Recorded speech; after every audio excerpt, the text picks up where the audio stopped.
O gênero noir é o mais classudo que tem no cinema. Se eu pudesse, passaria os meus dias com chapéu, sobretudo, até fumando um cigarro mesmo, não sendo muito a favor disso. Não tem cinema mais cool e elegante do que esse. É sobre isso que vamos falar hoje aqui no Momento Crítico. Mais uma vez trazendo um gênero, espécie de subgênero, para o Momento Crítico. Fiquem aí que vamos falar muito sobre o cinema noir, mas antes, claro, não deixem de se inscrever no canal, deixar o like e ativar as notificações para não perder os próximos vídeos. Também de entrar no site. Lá no site, além das críticas, você vai achar um link para comprar esse livro aqui, Momento Crítico, Grandes Cineastas Fizeram História no Set, volume 1, que é uma coletânea de críticas, tem críticas de filme no ar aqui. E no YouTube também não deixem de acessar as lives que eu tenho feito com o Rodrigo, no Brasil no Set. Toda quarta-feira um cineasta do cinema nacional diferente. Falando sobre cinema noir, eu não poderia deixar de citar a Versátil, que faz essas caixas maravilhosas aqui, diferentes gêneros e diferentes cineastas.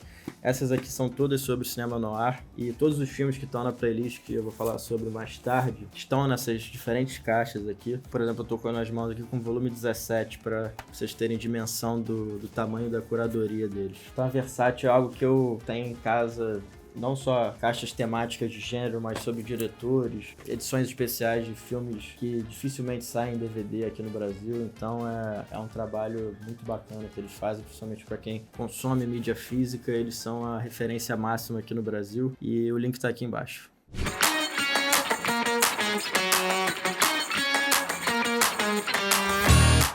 Poderia falar sobre cinema noir aqui durante horas, porque ao longo da história do cinema ele sofreu várias mudanças. Na década de 80 ali temos o neo-noir, depois várias outras vertentes com pequenas variações, mas aqui nesse episódio de Momento Crítico nós vamos focar no cinema noir clássico de Hollywood. Não vamos entrar no cinema noir francês, que também tem caixa na Versátil, ou o cinema noir japonês, só o cinema noir clássico americano. Antes de se tornar um gênero, era um tipo de filme muito barato que saía em alta escala em Hollywood ali na década de 40, década de 30, 40, 50, e com códigos muito específicos, que são um protagonista que é moralmente ambíguo, né, uma figura que pode ser um detetive, né, as pessoas meio que ligam o cinema noir à figura do detetive, mas pode ser também, por exemplo, In a Lonely Place ou No Silêncio da Noite, do Nicholas Ray. O protagonista é um roteirista, então isso não há obrigatoriedade nesse sentido. Outra figura importante é da femme fatale, ou dama noir, que é uma mulher que se relaciona com esse protagonista, traz ali um aspecto de sedução, um tom mais sexy à narrativa, e ela normalmente também enrola esse protagonista dentro de sua lábia e inteligência. Questões de aspectos mais estéticos e formais, a iluminação em chiaroscuro ou chiaroscuro, que é o contraste alto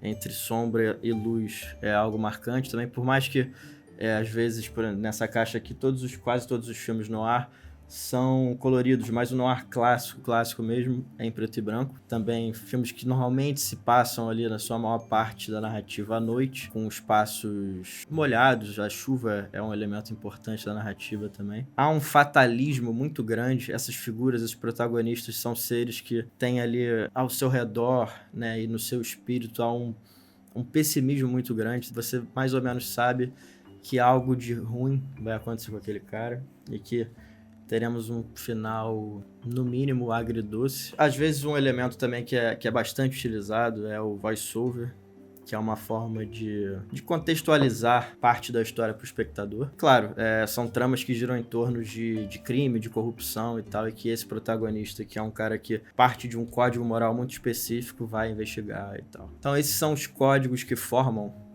principais que formam o cinema noir. Como eu falei, tem filmes aqui que foram fotografados em cores. Não precisa estar dentro de todos esses códigos para ser um filme noir. E agora uma coisa que ninguém conta. Metade da nossa lista de hoje foi feita por gente que estava sendo perseguida pelo próprio país. O Cúmplice das Sombras, por exemplo, foi escrito pelo Dalton Trumbo, que já estava barrado e não podia assinar nada.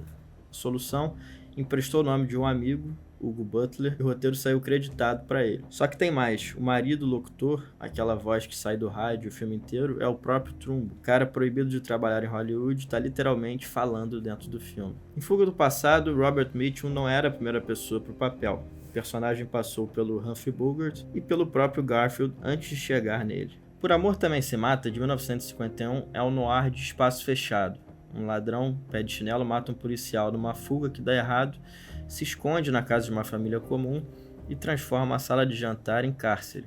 Já A Força do Mal, de 1948, é o mais estranho e bonito da lista. Um advogado trabalha para unificar todo o jogo do bicho de Nova York numa organização só, e o alvo no caminho é o próprio irmão. Polonsky escreve diálogos como quem escreve um poema. Os personagens falam no ritmo que não existe em nenhum outro filme da época. Entrou para o Registro Nacional de Filmes Americanos em 94. Lembrando que esses filmes que eu citei agora e Kiss Me Deadly, que é o destaque do vídeo, destaque da semana, estão nessas caixas aqui da Versátil, e o link para acessar o site está aqui embaixo na descrição. Dirigido por Robert Aldrich, Kiss Me Deadly é um dos filmes que entram naquela lista de filmes noir essenciais, porque eles meio que cumprem todos os códigos que eu mencionei há pouco tempo. Além disso, ele acaba subvertendo também uma lógica, vamos dizer, mais urbana, porque quanto mais a gente entra naquela trama labiríntica, e que é um outro detalhe importante do cinema noir, é que muitas vezes as tramas são complexas, é difícil de você acompanhar. Isso não é um problema seu, do espectador.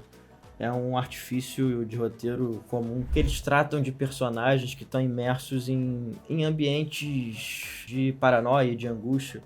Então faz sentido essa coisa mais labiríntica, e o Kiss Me Deadly entra muito bem, e ele acaba subvertendo o final, entrando no terreno quase de sobrenatural, combina ficção científica com um pouco ali de comentário sobre a Guerra Fria, e talvez seja um dos filmes no ar mais desesperançosos, porque é uma jornada, até de um ponto de vista visual, é uma jornada que esse protagonista, que é um cara, é um detetive sem muitos escrúpulos, assim, ele vai ficando cada vez mais irritado na medida em que ele se envolve no caso, que por obsessão dele, não porque ele precisa. O Robert Aldrich retrata isso muito bem, com ângulos e enquadramentos agressivos, assim, é um filme agressivo na sua forma também, não só pelos seus personagens e pelas reviravoltas da trama. É um dos mais ambiciosos desse gênero, um dos mais relevantes e, acho que, como eu mencionei antes, um dos mais subversivos também.